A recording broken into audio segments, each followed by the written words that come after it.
परिचय। आर्यन, इस डिस्क को पकड़ो। मैंने इसे पकड़ लिया है। अब डिस्क को पकड़ने की तुम्हारी बारी है। मैं इसे पकड़ लूंगा। देखो, तुम्हें चोट न लगने पाए। ध्यान से। ओह, ये दर्द कर रहा है और इसमें से खून भी निकल रहा है। आर्यन, ये देखो, चोट पर एक परत बन गई है और खून बहना भी रुक गया है। ये कैसे हुआ? यश, चोटों पर कार्य करने की यह हमारे शरीर की अपनी क्रियाविधि है। यह क्षतिग्रस्त भाग पर प्रोटीन की एक परत बनाता है जो रुधिर यानी रक्त की हानि रोकती है। वाह, ये तो बहुत रोचक है। तुम मुझे इसके बारे में कुछ और बताओगे? हाँ हाँ, बिल्कुल, क्यों नहीं। तो आओ, मैं तुम्हें शरीर द्रव और मानव शरीर में परिसंचरण के बारे में विस्तार से बताता हूं।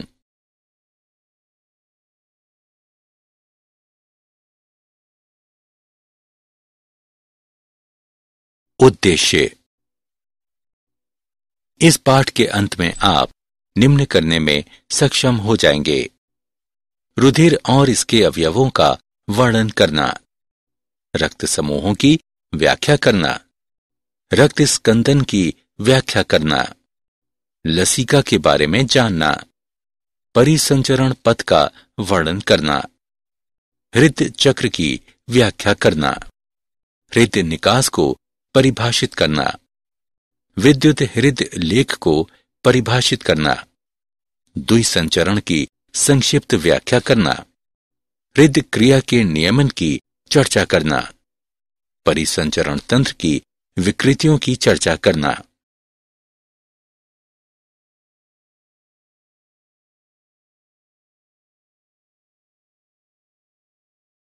रुधिर। रुधिर अपारदर्शी लाल द्रव है जो स्वतंत्र रूप से बहता है और इसमें उच्च घनत्व तथा जल से अधिक श्यानता होती है। इसमें प्लाज्मा तथा संगठित तत्व होते हैं। प्लाज्मा प्राद्रव्य। प्लाज्मा रुधिर का तरल भाग है। ये 90% जल और लगभग 6 से 8% प्रोटीन वाला जटिल विलयन है। प्लाज्मा में फाइब्रिनोजेन, ग्लोबुलिन और एल्बुमिन प्रोटीन होती है। फाइब्रिनोजेन रक्त का थक्का बनने में सहायता करती है। ग्लोबुलिन शरीर के प्रतिरक्षा तंत्र में शामिल होती है और एल्बुमिन रुधिर में जल का संतुलन बनाए रखने के लिए उत्तरदायी होती है। प्लाज्मा के बिना रुधिर कोशिकाएं पूरे शरीर में भ्रमण नहीं कर सकती। स्पष्ट तरल जो स्कंदन पर रुधिर से पृथक किया जाता है सीरम कहलाता है।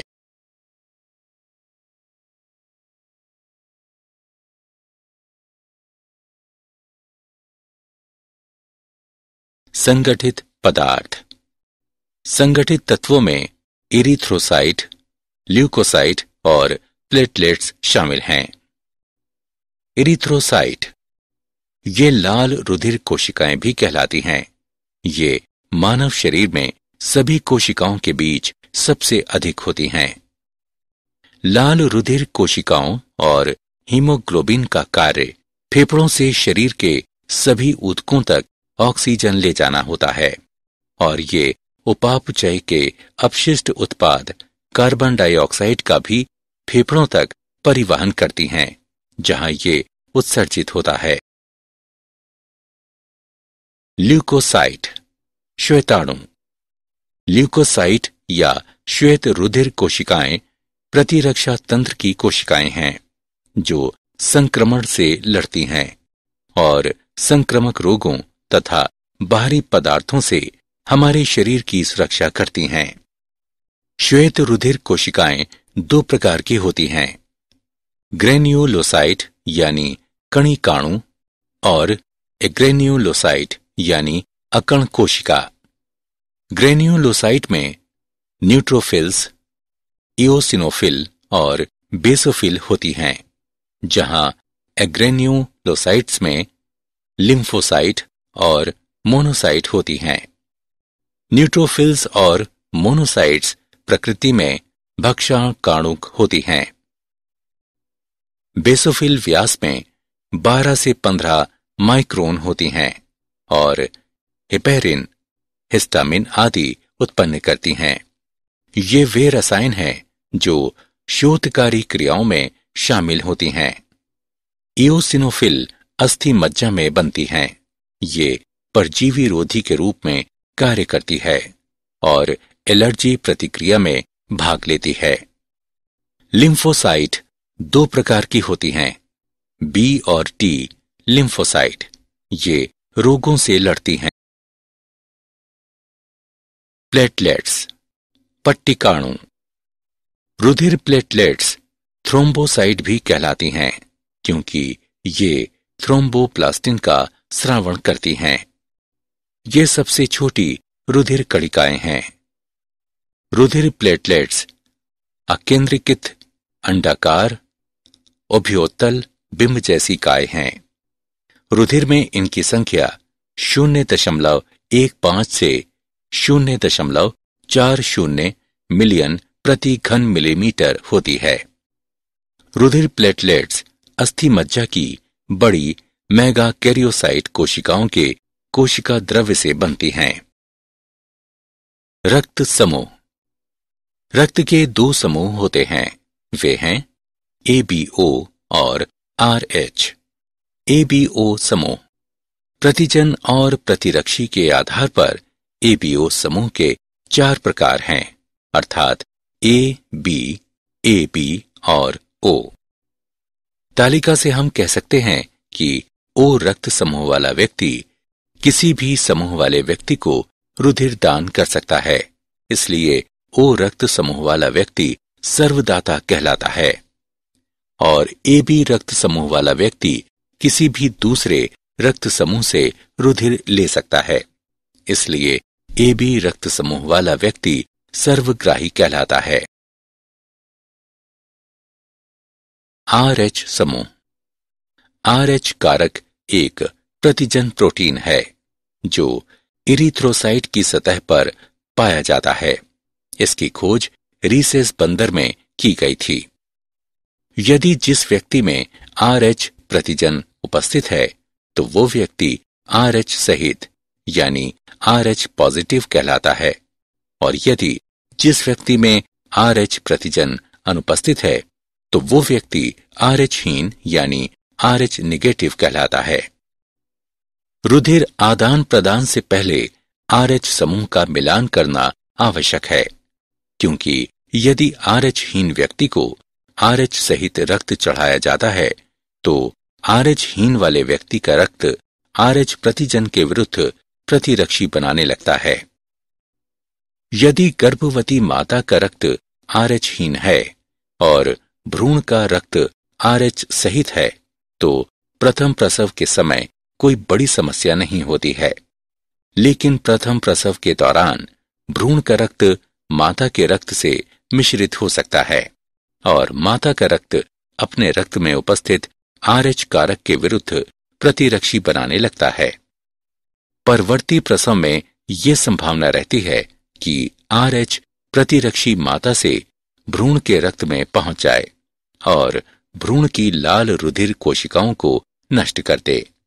ये इरिथ्रोब्लास्टोसिस फिटेलिस यानी गर्भ रक्ताणु कोरकता कहलाता है। पहले बच्चे के प्रसव के बाद माता का उपचार करके इससे बचा जा सकता है। रक्त स्कंदन। रक्त स्कंदन रक्त के तरल रूप से ठोस रूप में रूपांतरण की प्रक्रिया है। जब रक्त क्षतिग्रस्त रुधिर वाहिका से बाहर आता है तो प्लेटलेट्स एक साथ एकत्र होकर प्लेटलेट्स कारकों को तोड़कर मुक्त कर देती है। प्रोथ्रोम्बिनेज प्लाज्मा की प्रोथ्रोम्बिन को थ्रोम्बिन में बदलने लगता है। एंजाइम थ्रोम्बिन का उपयोग घुलनशील प्रोटीन फाइब्रिनोजेन को अघुलनशील प्रोटीन फाइब्रिन के रूपांतरण को उत्प्रेरित करने के लिए किया जाता है और ये चोट के ऊपर जाल बनाता है। कैल्शियम आयन रक्त स्कंदन के लिए आवश्यक है। लसिका यानी ऊतक द्रव्य। लसिका एक द्रव संयोजी ऊतक है। ये रंगहीन, पारदर्शी और प्रकृति में क्षारीय है, जो कोशिकाओं और ऊतकों के बीच उपस्थित होता है।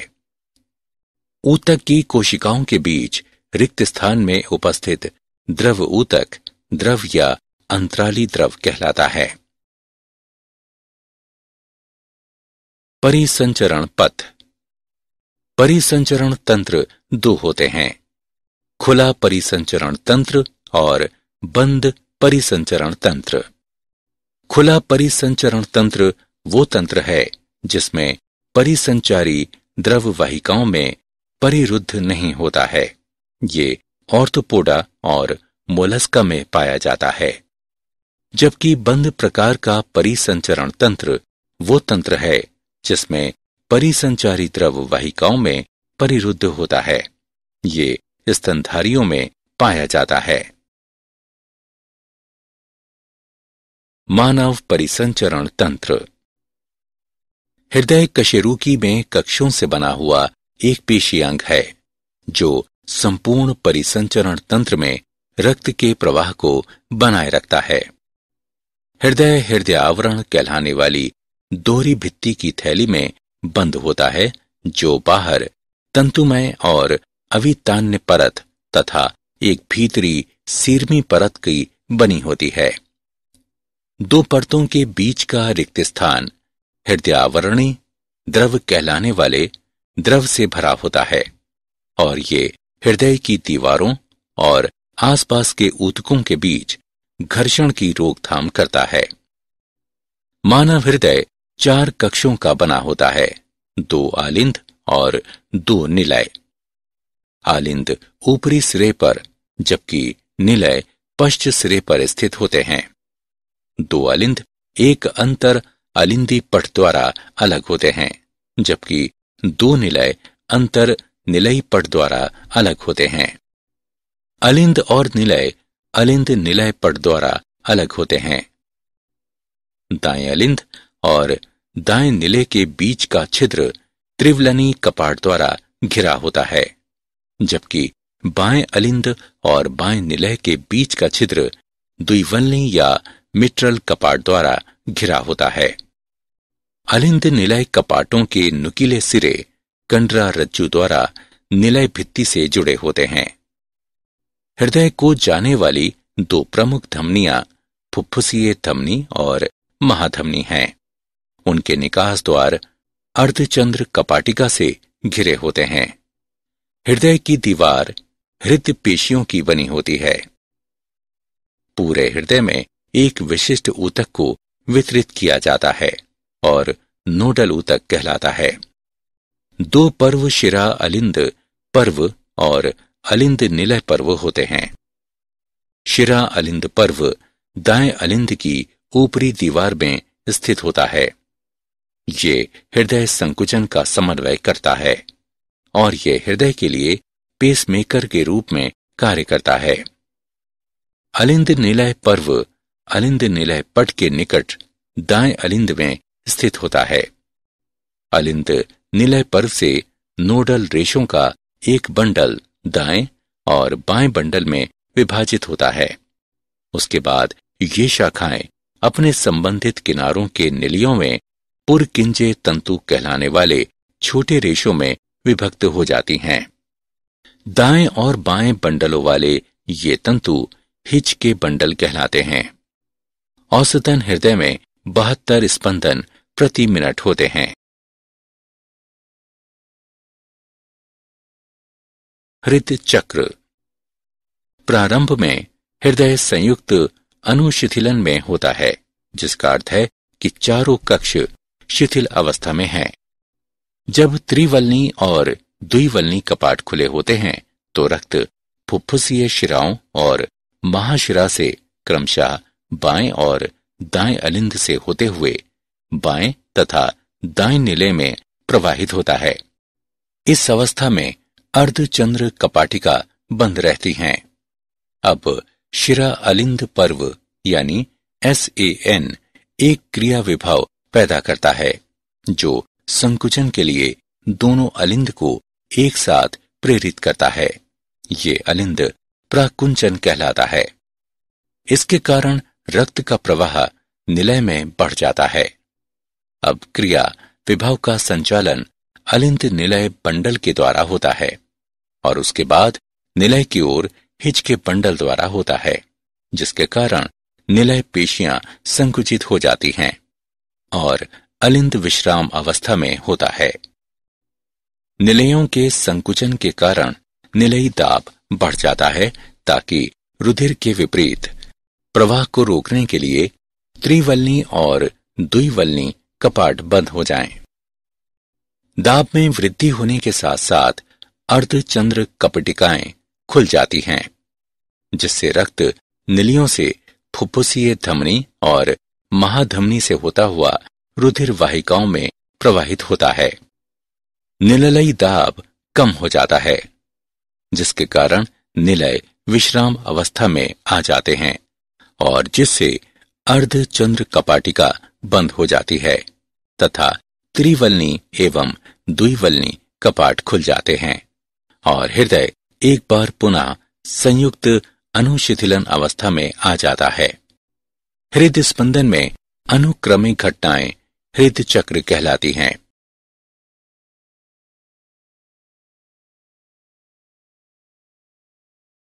हृदय निकास दिए गए समय में प्रत्येक निलय द्वारा पंप किए गए रक्त की मात्रा हृदय निकास कहलाती है। स्ट्रोक आयतन इसे प्रत्येक विस्पंद में प्रत्येक निलय द्वारा पंप की गई रुधिर की मात्रा के रूप में मापा जाता है। इसका सामान्य मान 70 मिलीलीटर है। स्ट्रोक आयतन और हृदय दर का गुणनफल अल्प आयतन कहलाता है।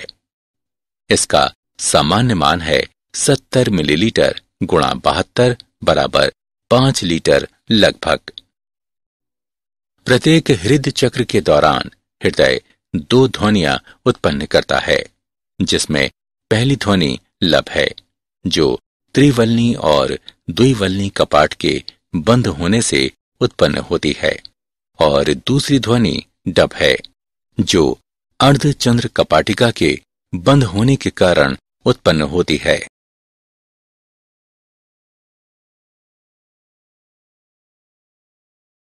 विद्युत हृदय लेखी यानी ECG।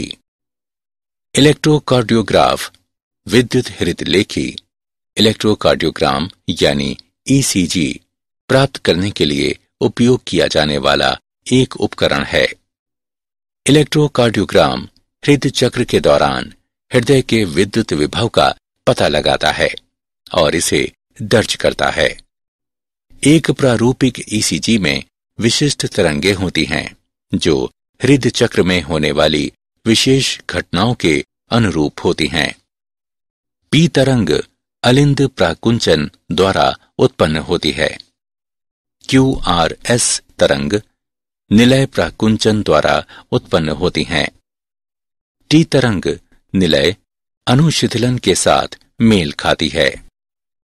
हृदय दर की गणना एक P तरंग और अगली तरंग के बीच अंतराल से की जा सकती है।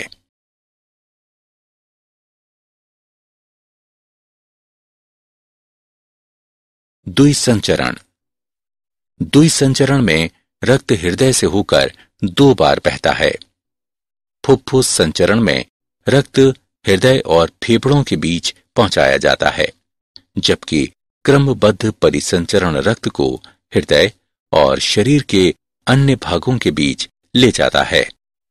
प्रत्येक अंग में एक प्रमुख धमनी होती है जो इसे रक्त की आपूर्ति करती है और लगभग एक प्रमुख शिरा होती है जो रक्त को पुनः हृदय तक ले जाती है। अमाशय और छोटी आंत्र 2 अपवाद हैं। इन अंगों से रक्त यकृत निवाहिका शिरा द्वारा यकृत तक ले जाया जाता है, जहां पचा हुआ भोजन संसाधित होता है। रक्त पुनः हृदय तक यकृत शिरा द्वारा पहुंचाया जाता है।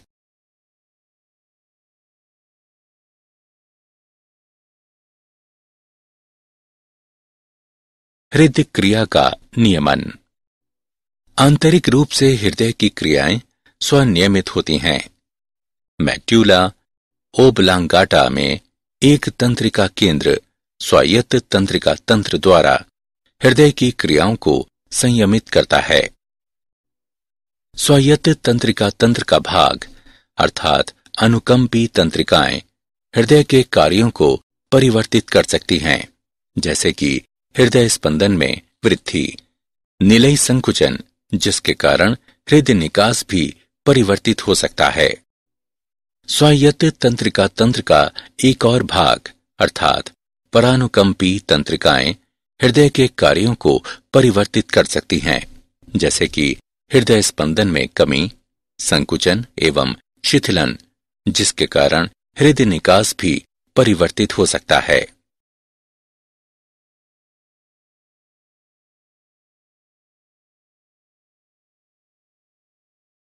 परिसंचरण की विकृतियां। उच्च रक्तदाब यानी अति तनाव। रक्त के दाब में वृद्धि जो सामान्य मान 120/80 से अधिक होता है, अति तनाव कहलाता है। ये हृदय रोग को बढ़ावा देता है। हृदय धमनी रोग CAD। इसमें हृदय धमनियां संक्रिय हो जाती हैं और हृदय धमनी रोग एथेरोकार्डिये यानी एथेरोस्क्लेरोसिस भी कहलाता है। यह हृदय घात को बढ़ावा देता है। एंजाइना हृदय शूल।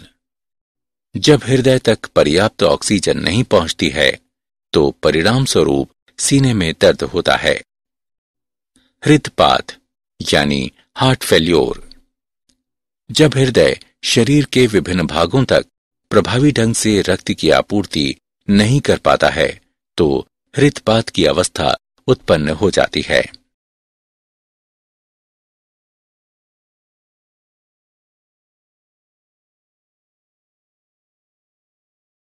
क्या आप जानते हैं आंत्र जीवाणुओं में एंटीऑक्सीडेंट की प्रचुर मात्रा होती है जो सूक्ष्म जीवों को उत्पन्न करते हैं, कार्डियोवैस्कुलर जोखिम कम कर सकते हैं। मनुष्यों में प्रतिदिन उन लाल रुधिर कोशिकाओं की जगह जो अपने जीवन चक्र की समाप्ति पर हैं, हजारों नई लाल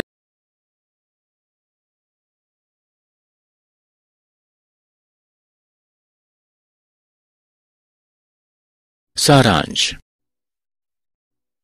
आइए हमने जो कुछ सीखा है उसे संक्षेप में दोहराएं।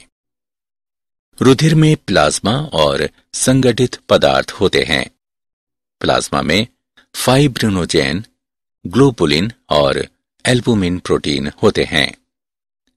इरिथ्रोसाइट, ल्यूकोसाइट और प्लेटलेट्स संगठित पदार्थ हैं। रक्त के दो समूह होते हैं, ABO और RH। रक्त का स्कंदन रक्त के तरल रूप से ठोस रूप में रूपांतरण की प्रक्रिया है।